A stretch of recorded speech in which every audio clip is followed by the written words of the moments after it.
Good day, and thank you for tuning in 3D, the Daily Divine Direction broadcast. For all of our new listeners and viewers who are tuning in for the very first time, I'm Pastor Pope, and thank you for allowing us to come into your listening and viewing environment. We are here with you every Monday through Friday from 12 p.m. until 1 p.m.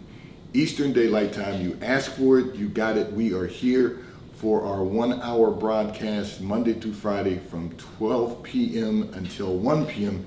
Eastern Daylight Time. And for all of you that have asked, for all of you that have asked and reached out and communicated regarding our monthly contributor, Rebecca Boover, licensed and registered dietitian and nutritionist. She will not be with us for the entire hour. She has a career, so she is going to be with us the last half of the broadcast every first Thursday. However, since we just launched our 1 hour broadcast, she will be coming on the air with us, scheduling permitted, tomorrow. She will join us at 12:30 p.m., but we will be live starting at 12 p.m. and we will run until 1 p.m. Eastern Daylight Time, Monday through Friday, right here in 3D, the Daily Divine Direction broadcast, broadcasting live from the FijiWater.com sponsored studio, where you can discuss careers, finances, entrepreneurship. You can discuss marriage, divorce, raising children, blending families. You can discuss dating and relationships. Whatever's in your heart, whatever's on your mind, God is concerned about that which concerns you. And that is the reason that we are here with you in 3D, the Daily Divine Direction broadcast, which is brought to you daily by our sponsor, Fiji Water, Earth's finest water. You may already know that Fiji water comes from Fiji. However, did you know that it is created by nature? It is untouched by man. It starts as a tropical rainfall which slowly filters through layers of volcanic rock, where the water collects in a natural, sustainable artesian aquifer, where it is bottled right at the source, free from human contact until you unscrew the blue cap. Fiji Water, Earth's finest water, will be delivered right to your front door when you subscribe for delivery. And you will save money at FijiWater.com. This is not just ordinary water. This is Earth's finest water at FijiWater.com. And for those of you who continue giving on the Give segment of our app at New Life-Delaware, and those of you that have made a weekly or monthly commitment to support the broadcast by giving on the contribution pages of our websites at NewLifeMinistriesInternational.com and NewLifeInternationalCDC.com, and those of you that use the QR code on Facebook or on YouTube, we thank all of you for your continued support and for your commitment as we fulfill our commitment to God to be here for you in 3D, the Daily Divine Direction broadcast, to address all the issues of life that you find challenging or that you find difficult to navigate. There is a God who's in charge of all things, who's the ruler of all things. We seek his face and we seek him first. And that is the reason we are here in 3D, the Daily Divine Direction broadcast. I'm going to remind all of our listeners and viewers that we are in the midst of our monthly FijiWater.com sponsored promo, where one of our listeners and viewers will be selected to receive a case of Fiji Water, Earth's finest water, from FijiWater.com. All you have to do is go to our internet radio station, WKAPFaith.com, where we play music 24 hours a day, 7 days a week. But go there at 11 a.m. or 6 p.m. Now, we want you to stay connected with us throughout the day, so we want you to tune in 24 hours a day, 7 days a week, 365 days a year. But 11 a.m.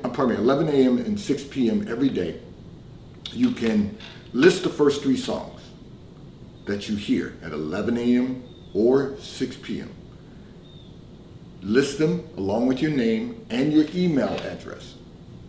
Text them to the T-Mobile caller text line at 267-992-1424. Every month for the remainder of this year, one of our listeners and viewers will receive a case of Earth's finest water from FijiWater.com. And as I indicated in the last broadcast, Matthew Young of Media, Pennsylvania was our June winner of FijiWater.com promo. And Matt will be receiving his case of Earth's finest water shipped right to his front door from FijiWater.com.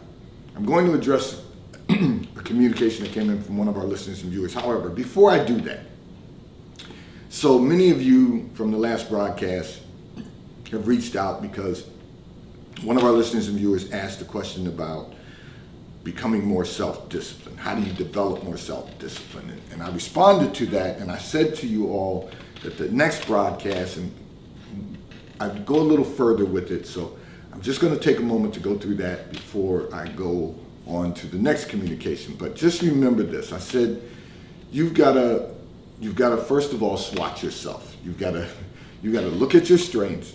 You got to look at your weaknesses. You've got to look at your opportunities. You've got to look at the threats to your opportunities. And then you have to make a conscious decision. So just think about this. You have to make a conscious decision that you're going to be a disciple of Christ. I want to put this in the mix because this is the perspective. Disciple, discipline. There's a root word there. In other words, we have to be, I preached about this on the Sunday sermon. Are we becoming a better Christian? Are you becoming a better Christian? And what that means is that we really have to examine ourselves to determine how we can be better. Self-discipline is going to be required for us to become better. Not being self-consumed, but being self-discipled. And what that means to us is this. We have to wake up every day with one thing on our mind, and that is that because God has given me a new day, I'm going to find the moment of God's favor. Pardon me. I'm going to find the moment of God's favor, and I'm going to use that momentum to take me through the day. And I'm going to make this day the best day of my life. And I don't want that to be a cliche for you or for any of us. We have to make certain that we maximize our potential, that we perform at the highest level in whatever we do. See, this is the problem. Most people think unless they're doing something that is going to get them attention in the media or get them some type of accolades, they feel like it's not important what they're doing every minute of the day. Every minute of the day has to be important, and that's part of being self-disciplined because you recognize the importance of every minute. And you realize that you've got to do what you can do to be the best version of yourself that you can possibly become in that moment. So that's, you all have heard me talk about a 7-year plan, a 14-year plan, and a 21-year plan. And I don't want anyone to misinterpret. I live in every moment. We all have to live in every moment. We're living the present. We plan for the future, and we work towards the future. But we're living in the moment. And what that means is you have to understand how important every single moment is. And every single moment you've got to be seeking to perform at your highest level. No excuses, no exceptions. Now, you might say, well, Pastor, that sounds like you're obsessed with every minute of the day. No, it's not an obsession. It's a effort to perfect every minute. Because every minute is going to be determined by what you do, whether it's negative or whether it's positive. So you want to make certain that you're maximizing the positive. So you've got to know that every moment you're living is important. How can I maximize the moment? What can I do better to maximize my moments? What can I do? The moment is the minute. You know, some people will say, well, the moment is the second. Well, there's 60 seconds in every minute. You're not going to accomplish 60 things every second of every minute, but every minute has to mean something. Every minute has to be on a mission. So we only use the seconds to breathe, to inhale and exhale, but that minute is going to be important. That minute that we spend of our life is going to be important about how we can be the best version of ourselves. So, examine your strengths. What's my skill set? What gifts and talent has God given me? And when you've identified that, how can I work that every minute of my day? That's my strength. What's my weakness? And if I have a weakness, then I either have to find a way to strengthen that weakness, or I have to include someone else in my life that has that, what is my weakness, as a strength. Because in business, that's what we have to do that. So if I have a weakness and I know someone else has a strength, what can we do to work together that's going to solidify that moment and maximize that moment? And then what are my opportunities every minute? So, you know, there's new mercies every day, which means there's new opportunities every day. You have an opportunity to do something greater than you did the day before. You have the opportunity to maximize your potential. You have the opportunity to move forward and take the next step. So we have to look at all of our opportunities, and then we have to look at the threats to our opportunities. What am I doing to sabotage my success? That's a threat. Just like self-discipline is going to maximize your success, self-sabotaging is going to disrupt your success or destroy it. So what are the threats? Am I a threat to my own progress? Am I a threat to my own success? Am I sabotaging the blessings that God has provided? Am I the disruption? You know, you've all heard me say this either on a Sunday sermon or in 3D, the Daily Divine Direction broadcast. At some point in time, if everything everywhere you go is a problem, it's not everything and everyone else. We're the problem. We've got to figure that out, and then we've got to make changes. We've got to renew our mind. We've got to renew our spirit. We've got to renew we have to renew the way we walk, the steps we take. We have to recognize that some threats are internal, some threats are external. So once you've identified the internal threats, then you've got to identify the external threats. And don't spend a lot of time on them. You don't want to give your threats your energy. What you want to do is make certain that you've identified them so that you can eliminate them. That's going to be real important. Now, you all have heard me talk about SMARTer goals.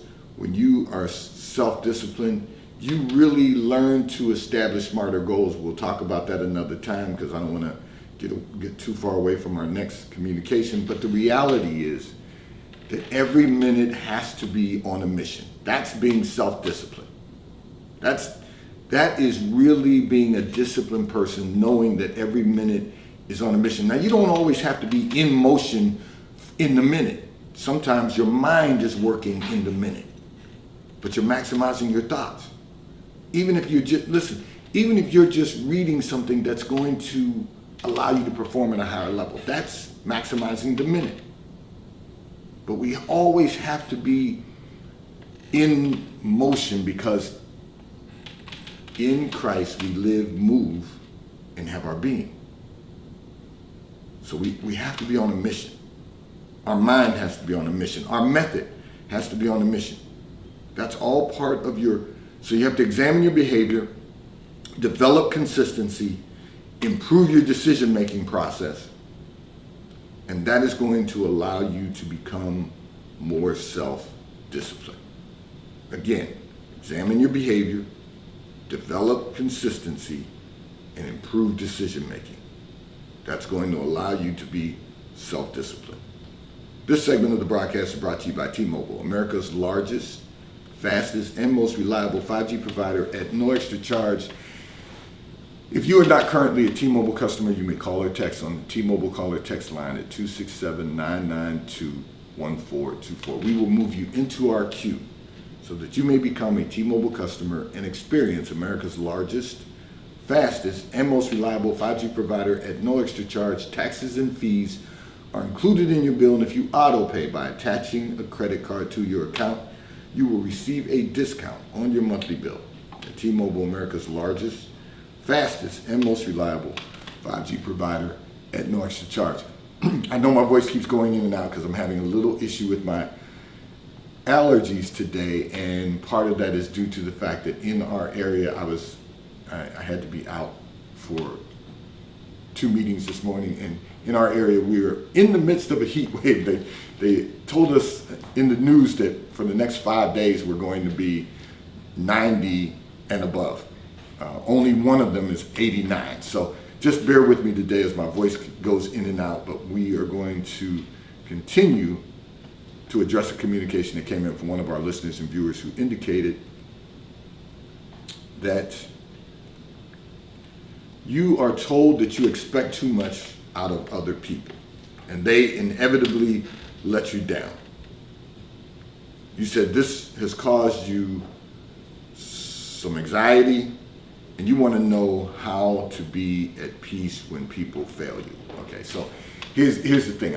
You said in your communication, you've heard me talk a lot about having peace, and peace in our life is extremely important. So I'm going to walk you through this, because one of the things you have to realize is that you can have expectations for people to become better, but you can't always have expectation for people to do things exactly the way you want them to do them. And that's the reason you feel that they inevitably let you down, because they don't do it the way you expect them to do it.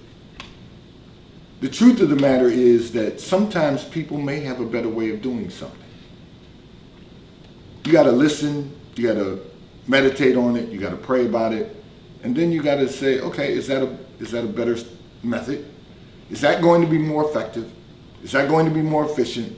Is it going to allow me to maximize the success or the result of what they recommended?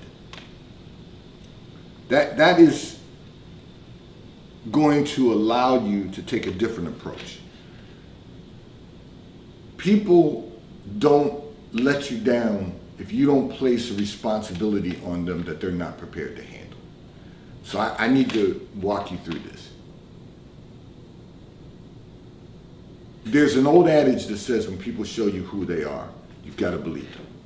Well, it's the same about your expectations. When you place a responsibility in the hand of someone else, you do that believing that they're capable and competent of completing the responsibility that you have given to them. That may not be the case. They may not be capable or competent. So you have to first of all know if they have the ability to accept that responsibility. You know, my prayers this morning, you know, there's so much that God has placed in the hands of us as a ministry. And my wife made a comment to me this morning, which was confirmation, when she said, to whom much is given, much is required. And that's something that I've said to our children many times over the years, that, you know, with wealth comes responsibility. With great wealth comes great responsibility. Any responsibility that God gives to you, He gives to you knowing that you can handle it. God never sets you up for failure. He doesn't bring you to the point that you are to leave you there and let you figure it out by yourself. Having said that, to whom much is given, much is required. So you have to recognize that sometimes you've been given so much that then when you pass off the responsibility to someone else, a responsibility, let me say that, to someone else, they may not be capable or competent. They may not be prepared. So you have to make certain that they've prepared themselves before you can pass off the responsibility.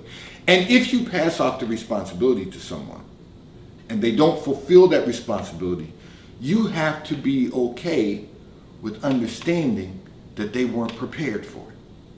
So now you either have to take the responsibility back in your own hands, or you find someone who is capable and competent to carry that responsibility. That's how you relieve yourself of the anxiety. You don't want to disrupt your peace. You don't want to have anxiety about, and we all have had to learn this along the way. Sometimes you ask someone to do something, they tell you, oh, I'm going to do it, but then they don't do it. They don't fulfill the task. And then it causes you anxiety, it disrupts your peace because you're saying, but they told me they would do it. Well, they really weren't prepared to do it. And sometimes you might not find that out right away. You might find that out at the 11th hour. But here's the good news.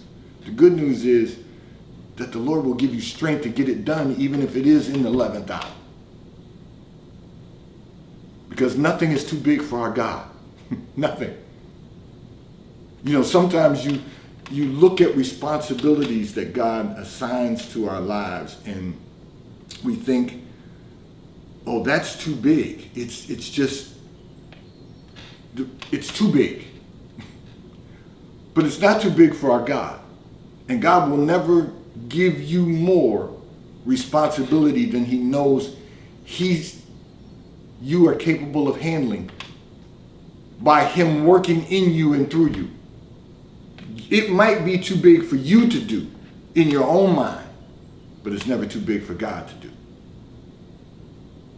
It's never too big for God to do in you or through you. He'll give you the strength. He'll put people in your lives, in your life to take some of that responsibility. And you have to trust God. That when people fail, as you said, that they're really not failing you. They're failing themselves. They're not failing God, they're not failing you. It'll get done. They're failing themselves because they failed to prepare themselves for an opportunity that was placed before them. They failed to prepare themselves for the next level. And they just give up and stop trying. Didn't get it done, couldn't do it. And you learn from that. You learn who you can entrust certain responsibilities. This is all, look, this is all growth. This is all growth. In everything we do in our lives, God is growing us. And we have to be okay with that. Because what God is doing is always going to be better than what we're capable of doing ourselves. This segment of the broadcast is brought to you by Comcast Business. If you are we all are in need of being more effective and efficient in business, Comcast Business will give you the opportunity to do just that. Call Eunice at 603-222-7706. Your code is Pastor Pope, and with a qualifying bundle, you will receive an $800 prepaid Visa gift card with a qualifying gig bundle. Eunice at Comcast Business at 603-222-7706. Your code is Pastor Pope, and with the qualifying bundle, you will receive an up to an $800 prepaid Visa gift card. I'm going to address another communication that came in from one of our listeners and viewers who indicated that you have not been at your best physically. You said you're dealing with some health issues. You have gotten off track with your health and wellness, and you want to know, how do you get back on track after being on vacation? You said, okay, so I was reading this communication and I was praying over this for all of us, that we all can be healthy and well. And I will tell you that my wife and I don't really do a lot of vacations because we don't have a lot of time for that. Even vacation for us would be a staycation where we're getting a lot of work done, but we've got some time in our schedule to relax a little bit. But even if we go away somewhere, we work out on our vacation. We do. We take workout clothes, we work out on vacation.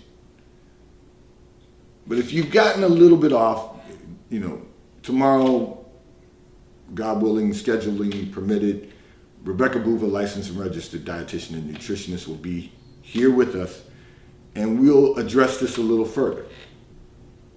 But you say you've gotten a little off track. Here's the thing.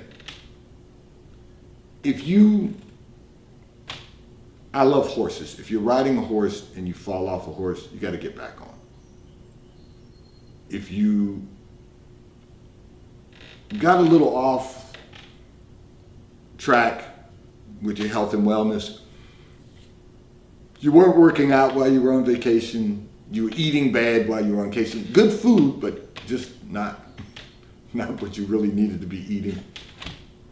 You just got to get back to the basics. You got to go back and you got to start over. And let me tell you what that looks like.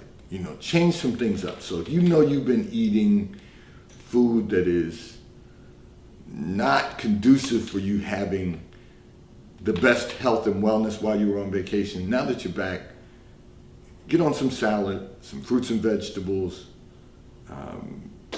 You gotta shake it up a little bit. You gotta do some different things. I'll give you a simple example. I'm having pineapple and oatmeal for lunch today. That's going to be my lunch. I haven't eaten lunch yet. That's going to be my lunch. Yesterday, I had short ribs for dinner, and they were very good. I'm not going to eat beef today. I'm literally going to have pineapple and oatmeal for lunch, and you may want to have some salad instead of eating what you've been eating, while you were on vacation. And then you've got to work out. You've got to get back on working out, and you don't even listen. This is the biggest problem for so many of us.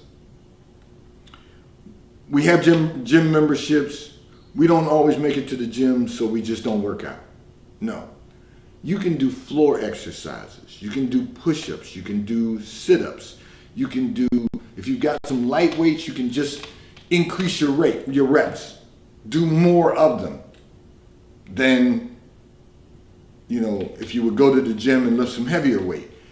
If you're not able to run, walk. Go up and down the stairs. There's different things you can do. And what it does is challenge your body in a different way anyway. But you just got to get back on it. You got to get back into movement. You've got to make a decision that you're going to get some steps in. You've got to do all of those things. It's 12:27 right now, and I'm already sitting on 4,476 steps. So I'm saying to you, there's ways that we can do that, but we got to move. Body in motion stays in motion. So if you've been on vacation, what you have, you're back now, and you keep your body on vacation, even though you're back at work, that's not going to get it. So you've got to do something different. And particularly, you're in a different area, so you've got a climate that is the rainy season. I will tell you, you're in Seattle, Washington, and I actually saw that you tuned in also on our internet radio station, WKAPfaith.com. Thank you for tuning in. You might not have the sunshine that we have all the time. We have 4 seasons. You have different seasons, but you got to get some. You've got to get some exercise in. And just change it up a bit.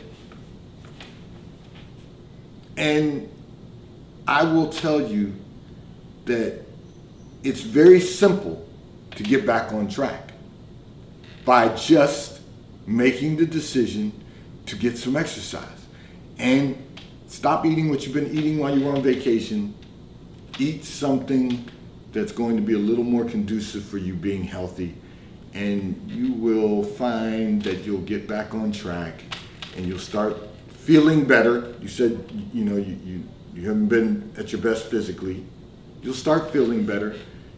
When we get off track, we start feeling a little sluggish. but you'll get back on track and you'll start to feel rejuvenated again. And you've got to you've got to try to get more rest. I know, many of us are dealing with that right now here in our region during the summer months, because we want to get everything in before, during the summer and fall, before the winter gets here, because we have 4 seasons and it gets cold during the winter. But you can get back on track right now by just doing the right thing. Sometimes on vacation people don't do the right thing.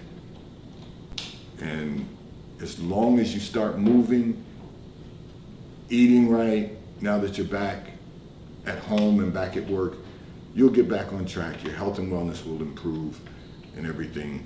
And it will be well with your soul.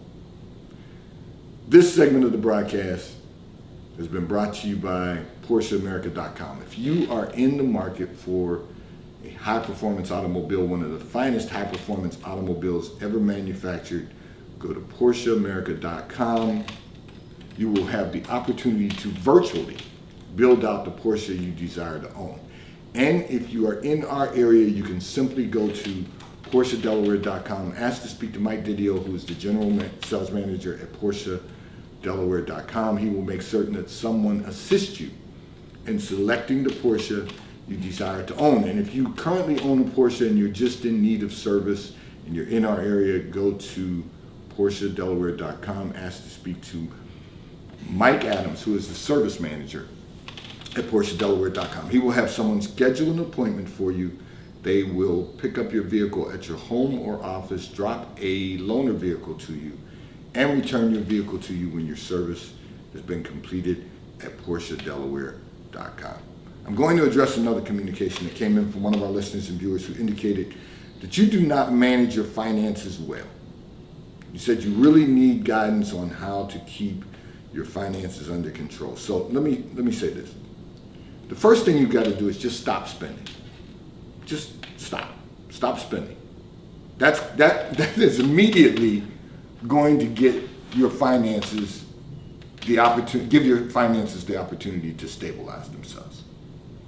Then you've got to eliminate spending creeps. So you've got to decide what are your needs and what are your wants. Your needs are always going to be required.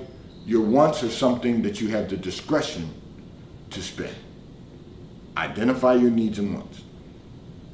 And then, you actually should do this first. Stop spending, then budget. Draft a budget. As a matter of fact, I will email you a budget. Fill out both sides, front and back. It is important to budget. Know what you have coming in, know what you have going out. What's your income, what's your expenditures?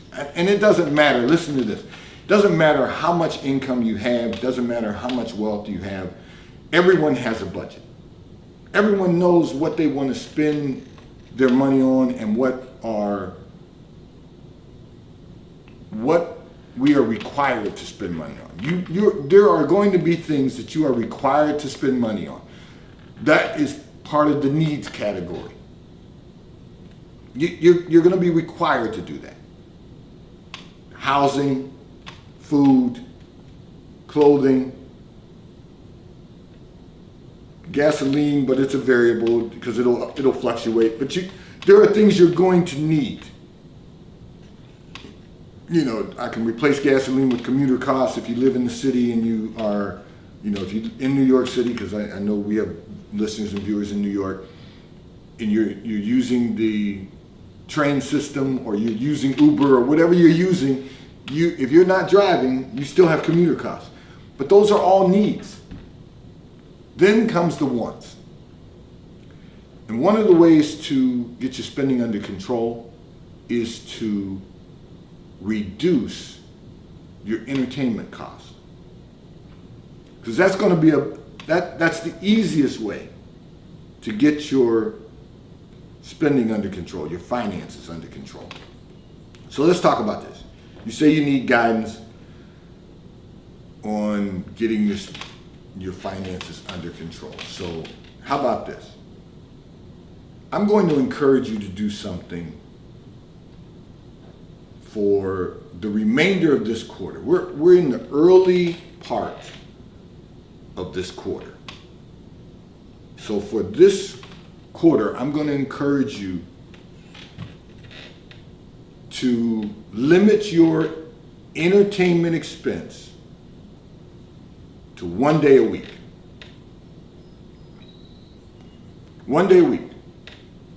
It would have been easier for me to say 1 day a month, but you're probably not going to do that. So 1 day a week, right?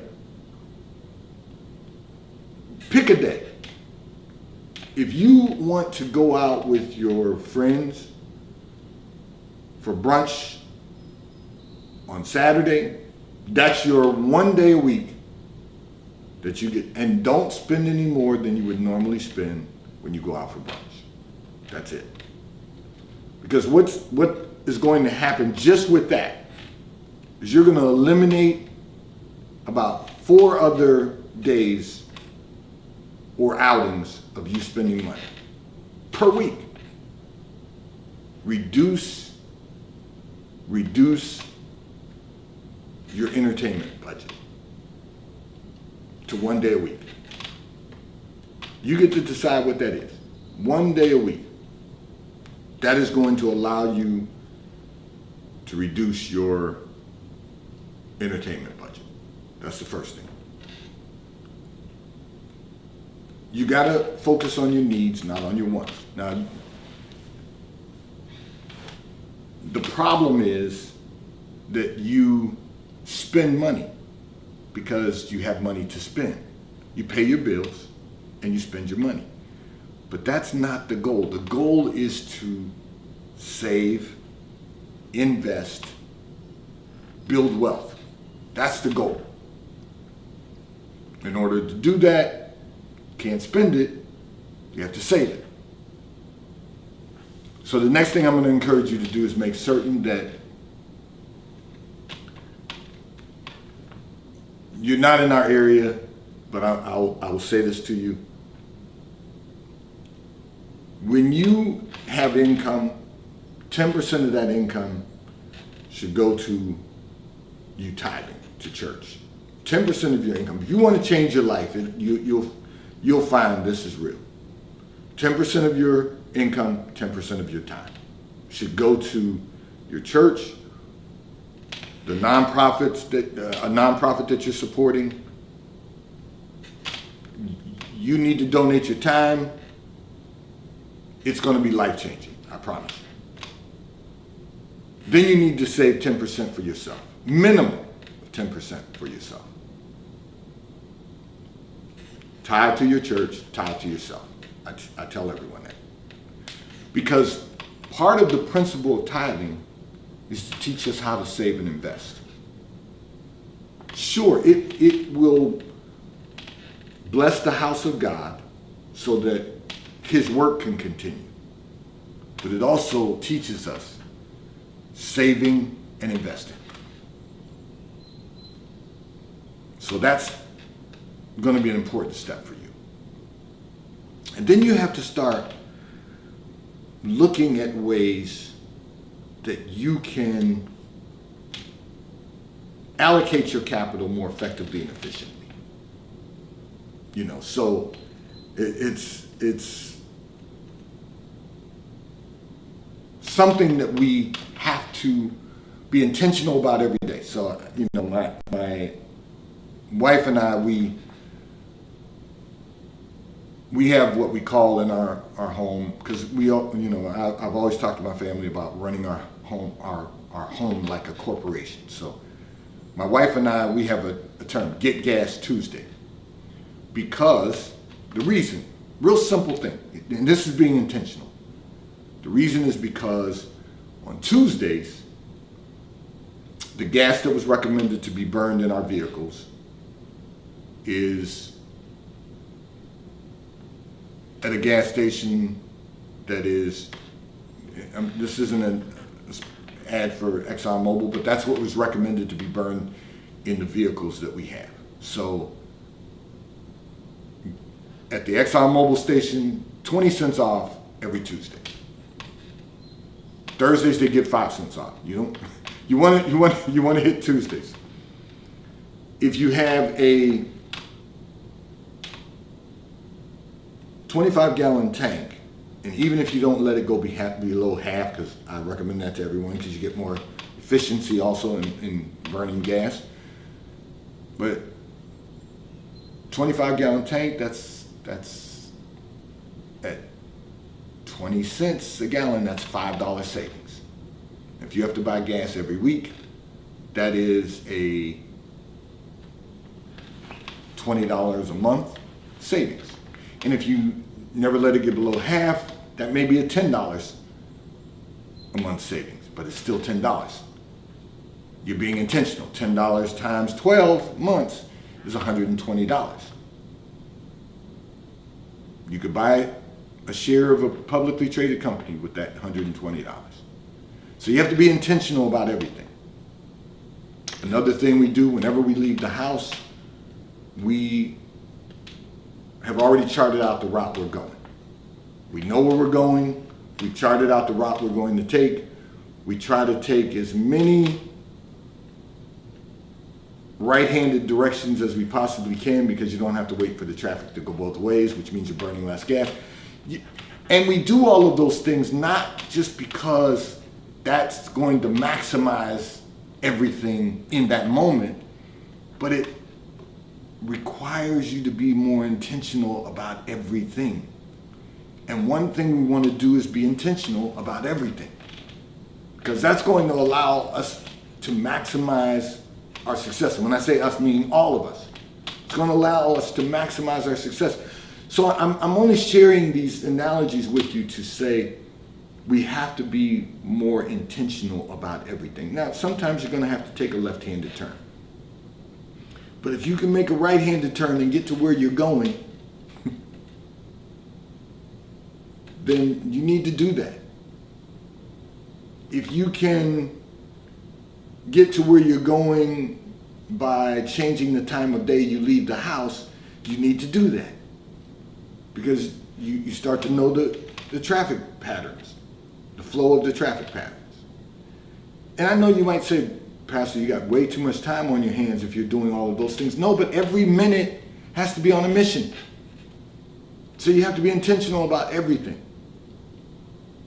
You have to know what you want to accomplish every hour of every day and use every minute to accomplish what you're trying to accomplish every hour of every day. That's how we begin to prosper and have good success, as the scripture says. That's how we maximize our success. That's how we enter into the fullness of God. And eventually, we maximize the fullness of God because hopefully the generations coming behind us will see the benefits of those things. All right. So having said that, that's another step.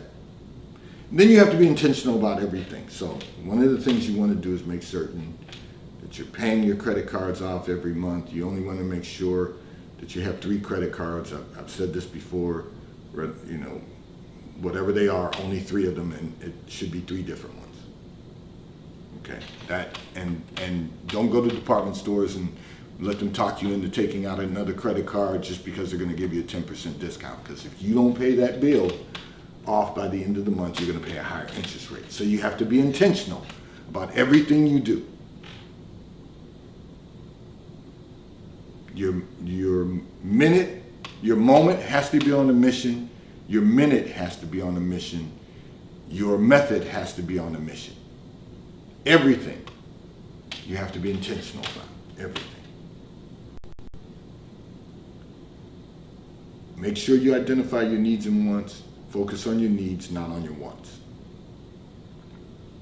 When you get to the place where you can, and this is what I encourage people to do, if there's something you want, don't buy it now just because you want it. Either buy it when it goes on sale, or buy it when you've put enough money aside that it's not going to impact your bottom line to purchase it. And only purchase things that are of quality so you don't have to replace them every 6 months or every 3 months. If you can get a lifetime warranty, that's the best product available to you. So you've got to take all of these things into consideration. You've got to make certain that you are putting your money on a mission, focus on your needs and wants. And the first thing you can do is just stop spending. This segment of the broadcast has been brought to you by Under Armour Golf. Go to underarmour.com/golf. If you are interested in the game of golf, as I am, if you're interested in the game of golf, go to underarmour.com/golf. You will see everything that Under Armour has to offer for you to experience a golf, or the game of golf, to enjoy the game of golf. Go to underarmour.com/golf. I'm going to address another communication that came in from one of our listeners and viewers who indicated that you have a huge blended family. However, your husband struggles with the dynamics of the large blended family. So I thought it was quite humorous as I was reading your communication. You were talking about how everyone gathers all the time, everyone's blended, people are divorced and remarried, they have children, they have, joint custody, you've got blended siblings, families, you got a big, huge blended family. He's struggling with the dynamics because he's not certain where he fits in with everyone. Particularly, he had children, you had children. You got to look at the big picture, and you got to help him look at the big picture. Now, I know you said you'd have him tune in today, so thank you for being with us. You got to look at the big picture.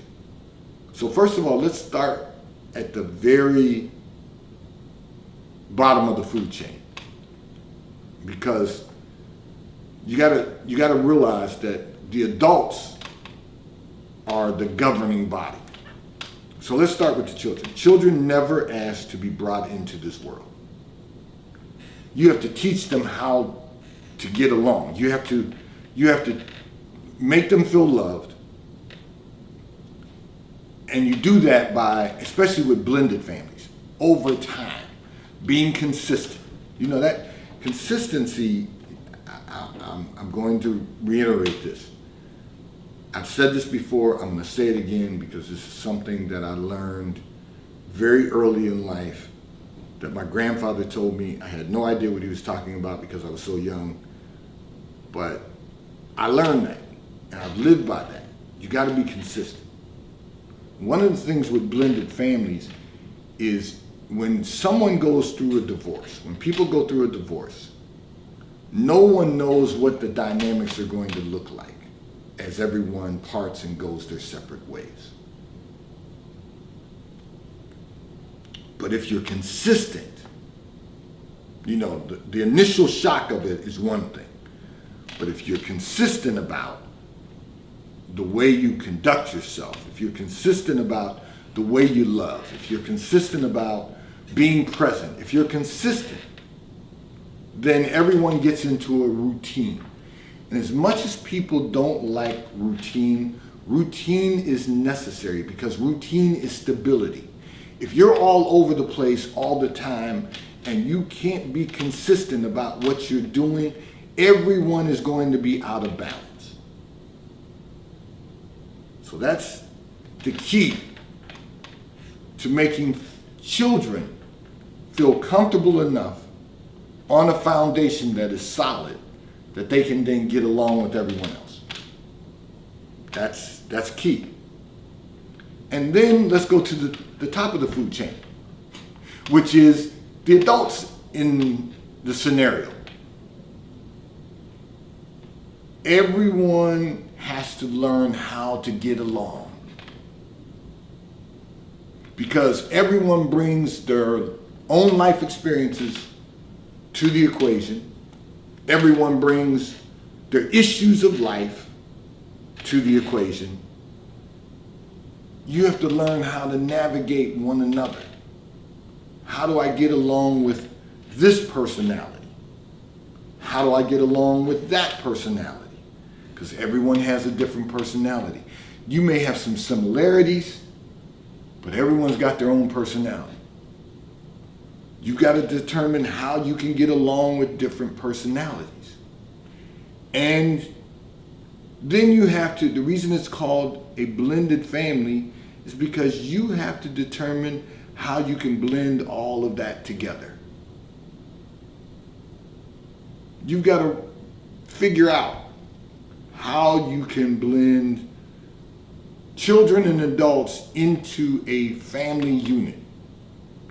And watch this, not just any family unit, into a strong family unit. Because a house divided cannot stand. So you have to navigate all of this. So, and then since you told me your husband in the communication, you were going to ask your husband to tune in today. Sir, because you are the head, you've got to navigate additional dynamics. Because you have a spouse who sent into communication, who has her own thought process. But you got to navigate that. You got to say, okay, that's good that you have that thought process, but right, wrong, or indifferent, whatever goes wrong, God's going to hold you accountable because you're the head. You, as the man, you can't be the emotional one. You have to be the logical one. You have to be the one who's consistently seeking God for guidance, direction, instruction, orders. So you're going to have to get that part right.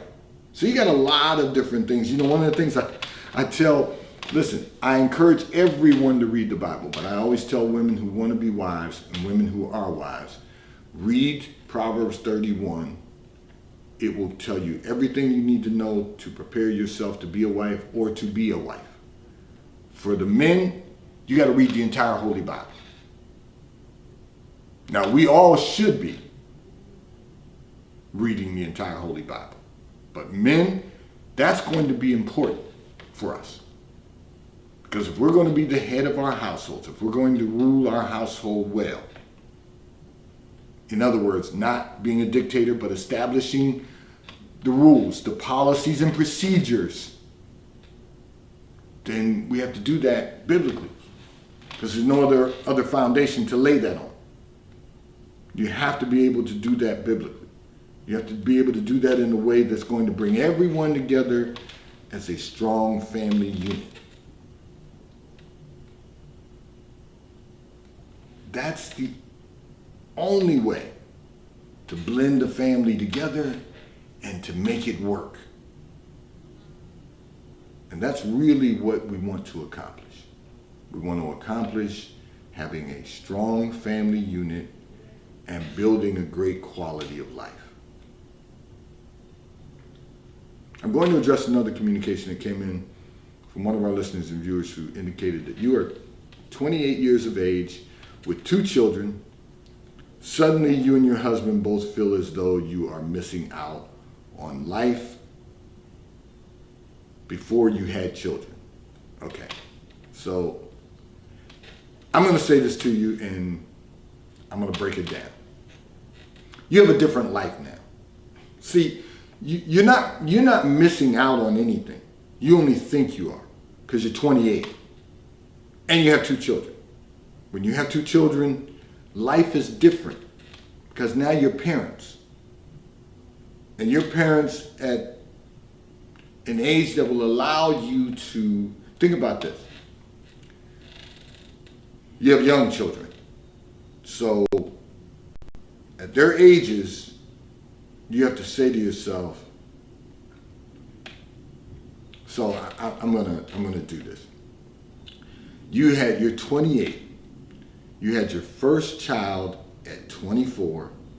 You had your second child at 26.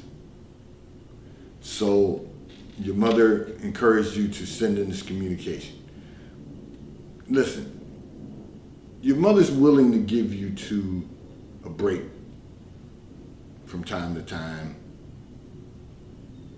to watch the kids because they're her grandchildren. So, she's loving that. But you're married. You have a husband. Your husband's 30. You're 28. Now all of a sudden you both feel like you're missing out on something. You've got to do different things now because you have a different life. You're parents. You're not missing out on anything. If anything, you're now blessed because you have 2 children that you're going to be able to raise to be good citizens. You've got to realize that life is different.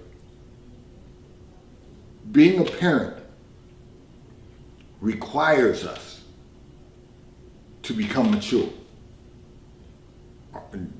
You have a child, your maturation process speeds up considerably. The reason is because you got another life that you're responsible for. So you've got to think differently because you have a different life than other 28-year-olds. You have a different life, but it's a good life because now you are blessed to be parents. The Bible says God bless a man who has a quiver full. So you're blessed that you have 2 children. Now you just got to start thinking differently. And listen to this. If either of you feel like there's a moment, I don't know how you're going to navigate this because I can only think of one thing, and that is you've got 2 lives to take care of. But if you feel like you need a break and your mother and mother-in-law are not available to keep the children, you've got 2 options. That is, one of you can take a break while the other one watches the children, or you both have to do something with the children together. It's as simple as that. This isn't complicated. You don't have to stress yourself out about how to do this. This is not complicated at all. It's just a matter of accepting the life that you now are living. It's a different life. It's a good life. It's just different. You're parents now. That's a big responsibility. And at 28 with 2 children, that's a big responsibility. Because you have to mature very quickly. You've got 2 lives depending on you every day to get out of bed, to do the right thing, to take care of them, to love them, to provide for them, to support them. You've got all of that now. But it's a blessing. It's not a burden. And then you might have to switch out. If you're gonna take a break for a moment, you may have to switch out. Tag team if you have to. Because sometimes you're gonna find, even as a parent with 2 children, sometimes you have to tag team. I'll never forget that when our son went off to college, my mother-in-law was ill. My wife had to stay with my mother-in-law. I flew my son down to college. We flew with him down to college because I had to get him settled in. So we had to tag team. You might have to do that. One of you might take a break with friends one day. The other one might take a break with friends another day. Don't make it in the same week. Do it every other week. Or maybe your mother or your mother-in-law may help out. And it's just a different life. It's not a bad life. It's a great life. Now you want to build a greater quality of life. And do that as a couple and bless the lives of your 2 children Today's Daily Divine Direction broadcast 3D has been brought to you by Fiji Water. A taste of paradise will be delivered right to your front door when you subscribe for delivery, and you will save money at FijiWater.com. May God bless you today. May God keep his face turned towards you. May God give you peace that surpasses all understanding. Have a great day today. Tomorrow, scheduling permitted, Rebecca Boover, licensed and registered dietitian and nutritionist, will be with us. BeccaTheDietitian.com will be in the house.